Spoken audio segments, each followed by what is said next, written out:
Niente, soltanto un piccolo dubbio che volevo chiedere a voi perché io mi fido solo di voi. Allora, questo fatto di Draghi è buono o non è buono? Cioè, questo solo volevo sapere. No, mi è venuto il dubbio perché sento la stragrande maggioranza di dire Wasso, Draghi è proprio finalmente un uomo di alto spessore, di alto filo.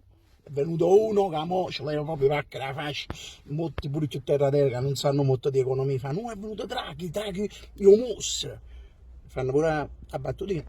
E io sono convinto di questo, cioè il fatto che mi dite che c'è un grande curriculum è una cosa che mi rassicuro, perché comunque noi stiamo pigliando a fatica a professore, quindi il curriculum è importante. Andiamo a visto il curriculum e dice, ma signor Drago, io ti assumo, va benissimo. Ma l'unico dubbio, l'unica perplessità, che io ho capito che lui farà grandi cose.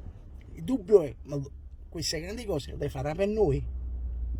No, solo questo, cioè nel senso, chi si sa per tutte queste cose, grande economista, banchiere, ma dico, tutti questa sapienza, la mette a disposizione nostra?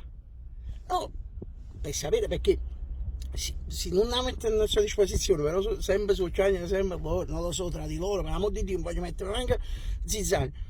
Però mi ce lo può fottere fino a un certo punto, perché io ho sentito dire, ma arriva Draghi, mi faccia aprire, ma fai i sacrifici, veramente, come se fino a mo fossimo stati in vacanza a Disney, no, siamo proprio buoni, dice la verità, cioè siamo stati proprio benissimo, ma ci posso fare pure qualche sacrificio, cioè noi siamo stati già scamazzati, cioè siamo per esempio veramente spalummati, non lo so come dire, siamo come una sfabbricatura, ecco, quindi non è che dobbiamo fare altri sacrifici, perché molti hanno detto no, però mo questo faccia aprire i ristori, basta, finito, cioè te li proprio scudà, quindi già e poi stiamo accorto che chi si sveglia pure i soldi a Coppa Banca, cioè allora ditecelo, perché noi quei pochi perucci abbiamo mo, cioè stessimo, no? I vari e mi paga a pigliare, perché mo tutto bene per il curriculum, però fosse meglio che tenessi il signor Drago, perché comunque vorremmo già a suo periodo, quindi